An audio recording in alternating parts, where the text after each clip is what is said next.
A completely dominant performance from the Seattle Seahawks has them on top of the NFL world. We'll break it all down as Couch Potato Diary starts right now.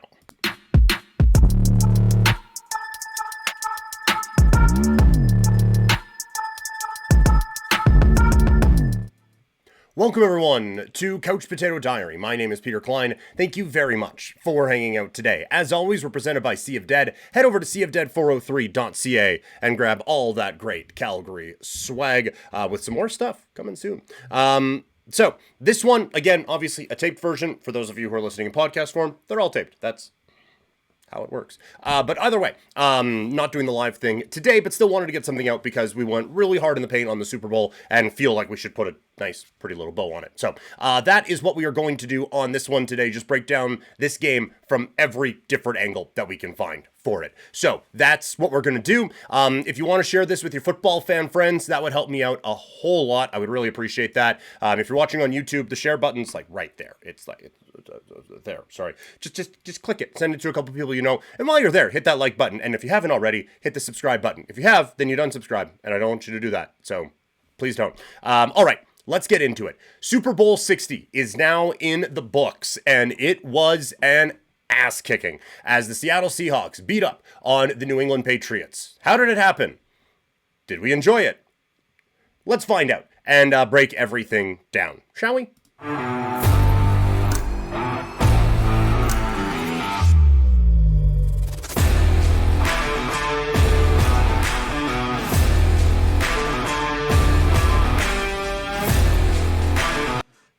So, Super Bowl 60, it goes to the Seattle Seahawks, and just what a performance. Like, just one of the truly great performances that you will see in football, let alone in the Super Bowl. Like, that's something that if you saw in the regular season, be like, okay, we got to move this team up the power rankings a little bit. But instead, it's the Seahawks who go out and get the job done. Just, again, cannot state enough the incredible performance that we saw from this defense. And they had Drake Maye seeing ghosts the whole way. We're going to talk a lot about what went wrong with New England, but make no mistake about it. This was more what Seattle did right than what New England did wrong. I don't think there's any debating that.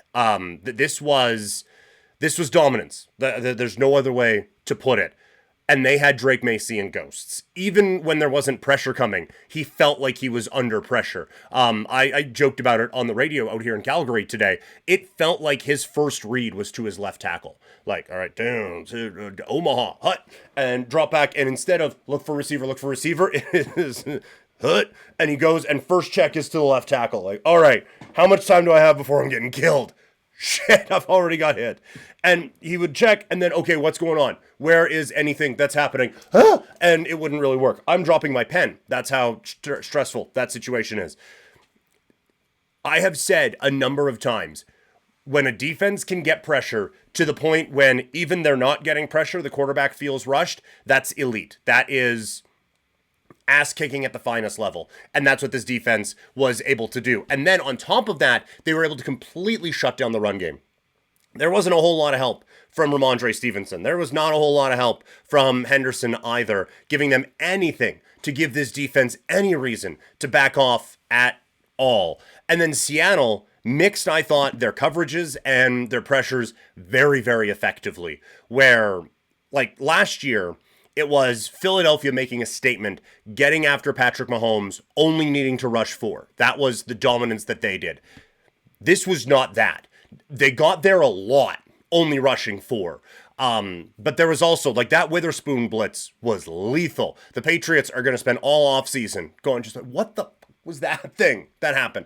That's going to be one of the things. Like, Drake Maye is going to wake up in cold sweats with Witherspoon just hurtling at him like it's NFL blitz and driving him into the turf. It was in his face all game long. And again, coming from different angles, coming from different spots, and just really beating this quarterback up. And the big part of it, I said before, it was Will Campbell. And I understand he is a rookie. I understand that he's banged up going into this one. You will pardon the rest of the NFL for not really listening to the woe is me from the Patriots that Drake Maye was a little bit banged up and Will Campbell was a little bit banged up when you got to play Jared Stidham and the Houston Texans, where Andre Johnson at 50 was their number one wide receiver, and then the Chargers, who lost both of their tackles. Like, let's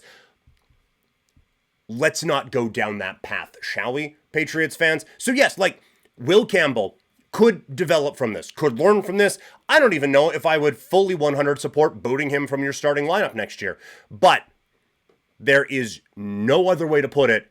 He was a problem. He was a big problem on Sunday. And like, to the point where like I had to go back and watch his draft, because I swore I heard him say, "I'll die for Drake Maye," when really it looked like he must have meant, "Oh, I'm going to get that kid killed. Oh boy, no, you don't want anything to do with me around that. It's going to be curtains for that dude." He was completely dominated in this game and in the playoffs. And so now it does leave an interesting question, and we'll look at off-season previews as the week goes on, but it does lead to an interesting question where you have to start wondering, what does this team do? Because they have a very good roster. There's no doubting that. I did the stuff throughout the week about, like, are the Patriots actually good? And they're not going to go 14-3 next season, as currently constructed. They can make some moves, but as currently constructed, this isn't a 14-3 team next year. But it's a good football team with a lot of good pieces. You've seen some of the players step up here in this playoff, and in this Super Bowl, a few players stepped up as well. You wouldn't know it from looking at the scoreboard, but a few players stepped up in this game as well. That was a glaring weak spot, though. The problem is now, they're not going to be picking super high in the draft this year, and this isn't a great offensive line draft. ESPN has 5 offensive tackles in the first round right now on their board, or the first round ranking, anyway, on their board, and the first 2 are in the top 10. So there isn't going to be that, "Oh, well, don't worry, at 30, we got our starting left tackle over the kid we drafted last year with the T-Rex arms." There isn't going to be that. It's also not a great offensive line free agent class, because they never are, because those dudes, as we've seen, kind of important. So that obvious answer isn't going to be out there. The obvious answer for New England is that kid gets better. That kid who got worked by Myles Garrett and then got hurt and then had a really rough playoff, they are hoping that he can kind of step it up in the next years. And by the way, like, he could. That is not out of the realm of possibility, but it is something they need to get figured out, because otherwise, like, get this kid a couple more weapons and it's go time again for the New England Patriots. The other part of this, though, is we all knew this was a problem going in. I don't think the Patriots play calling helped out Drake Maye at all, and I am surprised by that, because like Josh McDaniels, I have my thoughts on him as a head coach, Raider fan here. That didn't go particularly awesome. So, like, he's not a great head coach. Offensive play caller, one of the best. He's been to a ton of Super Bowls just based on his ability to help manage an offense as a coordinator. So I was surprised at how dummied he got in this game by Seattle's defense and by their play calling as well. And just like, this is one, I come on here and talk about all these things and all of that, but I am aware that there is, like, there's a higher standard to some of this with guys who've been there before and coaches and all that stuff. Like, they have all this time to focus on this, and I'm doing a few other things. So if I think I'm pretty smart at it, but still, if I am picking up, like, hey, that left tackle thing's a problem for you guys, and they got a really fast defense, so you might want to figure that out. If I'm noticing that, and the analysts on TV are noticing that, then surely to God, the Patriots probably should have picked up on that. But it really felt like it was plan A, run the offense as normal. Plan B, hope plan A works. But it wasn't even the offense as normal. It was the Tom Brady offense. Like, hey, let's have one of the best scramblers in the National Football League. Let's have him hang out in the pocket like a statue, like he's Tom Brady. Let's run the Tom Brady playbook for a guy who, not quite the level of quarterback that Tom Brady is, but about 1 billion times the scrambler that Tom Brady was. And just nothing. There was no creativity. There was no moving him off the spot at all or creating any kind of a threat to run. When I was breaking this game down, and throughout the week, I was saying Seattle blowout. I really thought you just go up and down the roster. Seattle's better, Seattle's better, Seattle's better, Seattle's better. The thing that could have equalized all of that is if Drake Maye just went nuts running the football. If he is going out extending plays and creating some havoc down the field, creating some openings, or if he's having those drive extending, back breaking runs on 3rd and 8 and he scrambles out and there's an opening and it's a first down. We finally saw that in the second half of the game. And as someone who had over 6.5 rushing attempts for him, I was noticing that they weren't running it with him all that often. I was very surprised that there was nothing about it. And even if you want to go in and be like, you know what? We're the New England by God Patriots. We are not afraid of anybody. So we're going to go out and we're just going to run our game plan and that's going to be enough. And then it's 9-0 at the half and you have an hour to figure out what next to do. Fix something. And I know in football, fans can get a little bit too, adjustments, you have to make adjustments, as if they haven't been working on this all week, and then they can go, you know what, I think a 3-4 defense works for us now. That's not obviously going to happen, but you're getting your ass beat on the left side, and your franchise quarterback is getting killed out there. How is there not even hey, let's see if we can chip a guy or something, try to figure something out. And then they did the spread thing for like 3 plays, and it worked until that blitz came again, and then everything was spread open, and it looked like the longest yard with Drake Maye just getting pile driven into the turf. So again, there was nothing from New England that led you to believe they had any idea that left tackle or offensive line was going to be a problem against one of the best defenses in the National Football League. So I was surprised. I understand not wanting to overdo it with the play action, because Drake Maye with his back to the line didn't feel like a safe space for the quarterback, but there was nothing to try to get anything going. I criticized Denver's offensive play calling last week there was games, for how pedestrian and nothing there was helping out a lesser quarterback. This game plan made that look like the CFL, where there's motion all over the place and craziness going on. This was so bland and so uncreative and just awful for New England. It was a bad day. It was a bad day. Overall, I think New England's coaching staff had a bad day. They're put in a tough spot too. Like, I have on my notes here the times where I think they kind of messed up a little bit. Vrabel's an amazing coach. Just put that out there. But, like, not going for 2 when you can make it an 11-point game, that's a mistake. That's an obvious mistake. And again, they didn't help Drake Maye with any kind of creativity or anything at all. That there was nothing in the game plan to make life easier for Drake Maye other than, I don't know, kid, figure it the fuck out. That was basically it for him the entire way. And then the not going for it on 4th down either, I do think was a mistake, but I can understand where the mistake comes from. Like, that's one that I get that one. Because, like, you have a team that feels like they've been under siege a little bit. And so I can understand when you get to 4th and 4 or 4th and 2, it's like, you know what? We need to make a stand. We're going to go for it, and we're going to get this thing rolling. They were averaging 2 yards a game, or 2 yards a play in this game.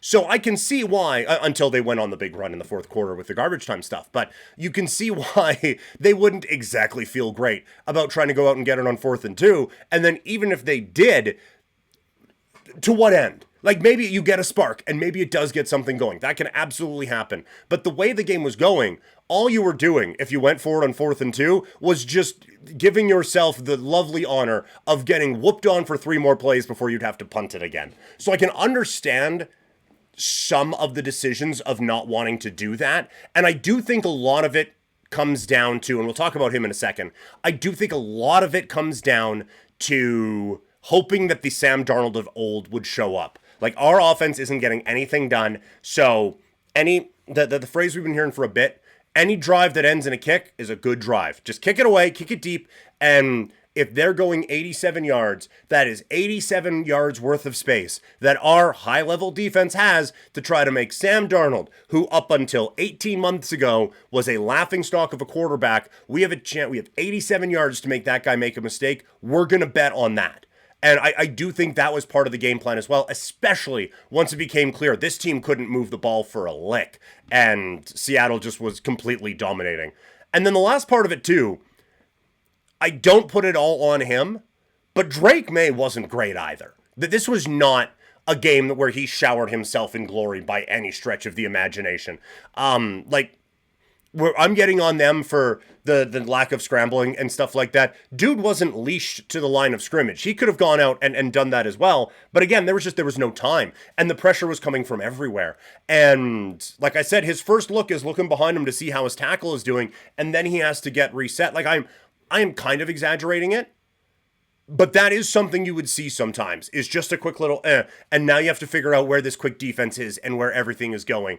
And it snowballed on the kid. But there was no rolling out to try to save himself. There was no anything. Like, he looked overwhelmed in the moment. And again, a lot of that comes from Seattle's defense. But when you really start to notice it in the second half of this game is the couple rare occasions where he had a clean pocket and a clean dude to throw to, and it wasn't close. It looked like Madden 06, where you put the quarterback vision the wrong way and then pass to a dude on the other side, and it just goes all over the place. Like, it looked like he was throwing a balloon out there, which is kind of funny with the Patriots. But it looked like a kid's party, and you're trying to do like the floor is lava thing, and you're keep it off so it doesn't whatever, and it just goes wherever the hell it wants to go. Like, it looked bad. It looked really, really bad. And so, again, the Patriots are not blameless in this whole thing. A lot of this was Seattle forcing them into all of these bad situations and just being a far superior football team than the one that they were facing in the 60th Super Bowl. But New England also didn't do anything to help themselves in the biggest game of the year. And that was pretty surprising, I would suggest. That really, really did catch me off guard. So that is the New England side of things. Let's now focus on the Super Bowl champions. For Seattle, the big thing for this, and we kind of talked about it going into the week, they needed either JSN or Kenneth Walker III to step up. This couldn't be a Sam Darnold game. He was phenomenal in the NFC Championship game and outdueled the MVP, Matthew Stafford. Right call on that, by the way. Out of the two, right call. I still think Christian McCaffrey probably should have got it, but that's... Arguing against quarterbacks winning the MVP isn't going to get you very far. Also, not the point of this conversation to talk up other players in the Seattle division. Sorry about that, Seahawks fans. But like Sam Darnold against this defense wasn't going to go in and just dominate and just take over. They needed JSN to be that guy, or they needed Kenneth Walker to take the pressure off of the pass game. Credit New England, they shut down JSN really effectively. Kenneth Walker III, different story. This guy was electric in this game. I was so impressed. Now again, credit where it is due. The dominance on the offensive line for Seattle, which was the group that I was the most concerned about for this team coming into the season, they dominated this game, and they allowed this patient, explosive, talented running back to go out and just dominate. Again, the word of the day, that New England attack. It was so good to watch. And you just see the speed that he is able to hit to the outside and gain some of those extra yards and either keep drives going, keep the clock control going in Seattle's favor as well, and take some of that pressure off of Sam Darnold, spread the field out, all great things that Kenneth Walker was able to do. Very, very great stuff from him. And now, what a time to be heading into free agency, hey? With him as a UFA. Charbonnet coming off of the injury. Initial glance, I would say Seattle, he stays, but who knows? Like, it's a tricky one with Kenneth Walker III. But for now, the focus is this guy, very deserving as the Super Bowl MVP. And then Sam Darnold did exactly what he needed to in this game. And I said before, when I was breaking down the New England side of this, New England, it felt like once they recognized that Seattle's defense was shutting down their offense, New England went into a mode of, we're going to see if that guy can remain mistake-free this whole game. And they're going to force him to work the ball down the field. They are going to force him to go long fields, and they're going to try to see if the old Sam Darnold can come back and make any kind of mistake. And to his credit, he didn't make that. He came really close a few times. That first drive, because if you missed it, I did the best bets on this. And one of them that I had was Seattle on an alternate line minus 14.5. I didn't think these two teams were close. Sweating that out for a while, won it. But the first two passes of the game, if you look at like the all 22, I haven't yet, but if you look at the all 22, I don't know if you're going to see a Seattle receiver on that. The coverage is so tight, and Darnold just finds the way to get it there, but both of them looked interceptable right up until a Seattle receiver just came down with it. And you could see, like, New England was being very aggressive about undercutting routes early on in this game to try to create that turnover, try to create that big play, and they just missed on a couple. And it was those couple passes I was like, oh my God, I took Sam Darnold minus 14.5 in the Super Bowl. What am I doing? And ended up working. But there was a couple of times where, oh boy, I don't know. And then there was a couple of those throws that were just off. Like he misses a couple of big deep ones. Christian Gonzalez saved a couple ones as well. Almost got an interception at the goal line, which would have been a cruel bit for the Seattle Seahawks fans, given how the last time these two teams met went. But it was obviously some close calls and not perfect, but overall, exactly what Seattle needed him to be. Mistake-free, go out, don't beat us. Our defense is going to be good enough. We're going to get these guys. We can do this. Just go out there and don't screw it up. Field goals are your friend. Punts are your friend. That's fine. Let's just keep this thing between the white lines and let's make our way down and win a Super Bowl. He was excellent. He really was. And a big help to that was Cooper Kupp. Like I said, JSN wasn't really a factor in this game. They took him out, and then he actually got injured for quite a bit of this game as well. And Cooper Kupp stepped up in a really important way. Again, able to extend drives, able to get them to within like third and manageable a couple of times as well. AJ Barner was big in this one too. I just thought overall, Cooper Kupp really did step up. But a group that doesn't get a ton of credit, I thought played really well, and that was Seattle's offensive line. They gave Darnold enough time to find his spots. They gave Kenneth Walker III enough of an opening for him to do what he does against what is, begrudgingly, a very good defense for the New England Patriots. They just didn't look like it for a bit of this game, but eventually it was just because they were on the field too much, and Seattle was able to take that to them. So a phenomenal performance from the Seattle Seahawks on both sides of the football, and that is why they are the Super Bowl champions for 2025-2026.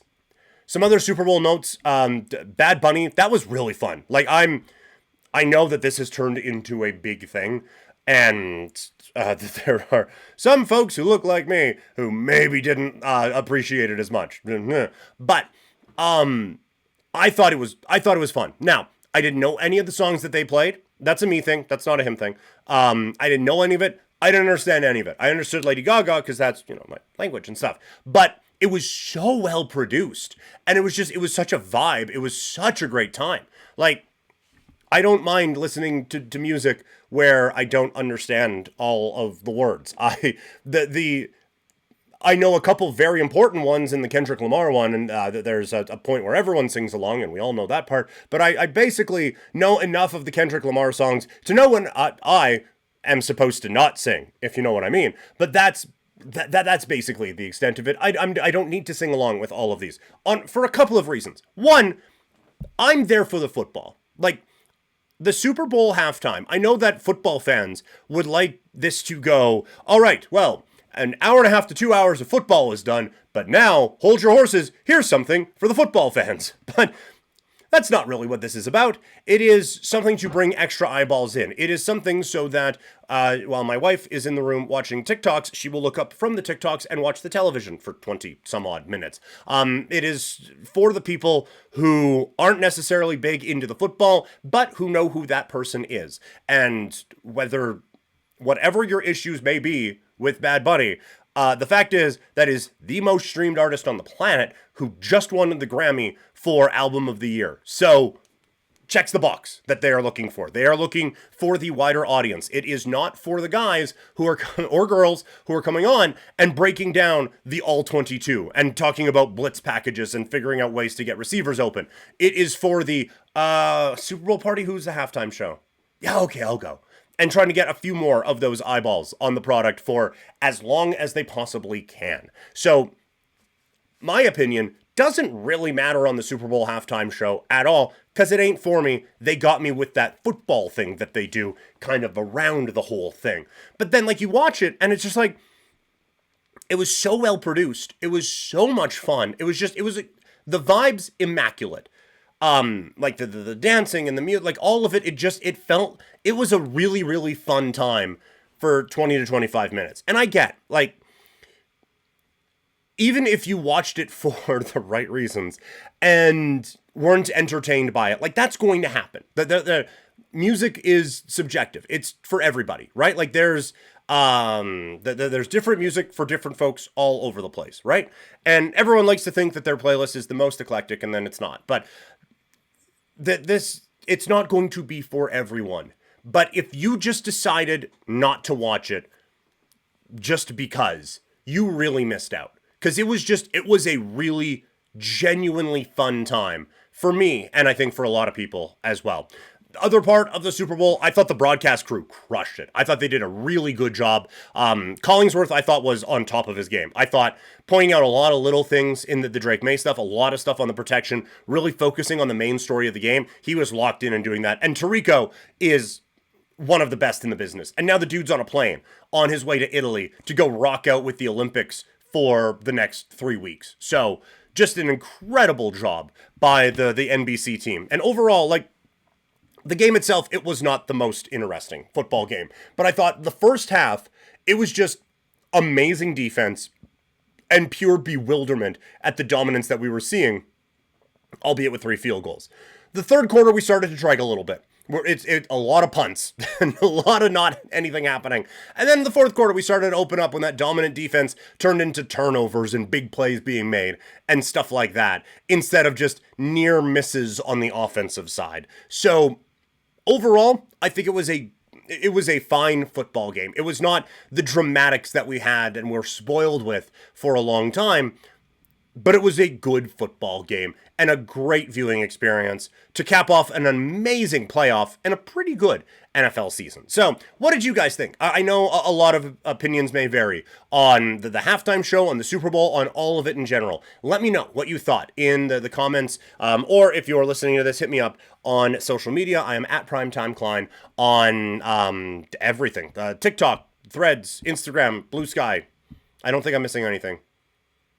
Anywhere you're on social media, just search Primetime Klein. It might be me. So take a look at it there.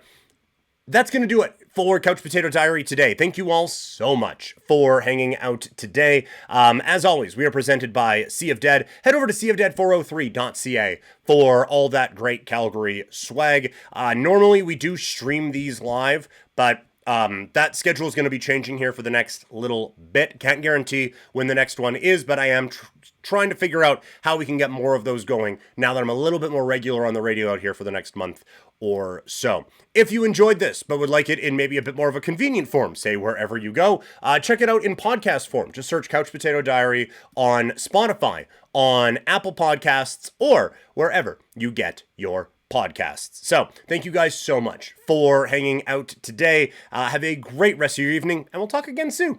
Have a great one, everyone. I'm out.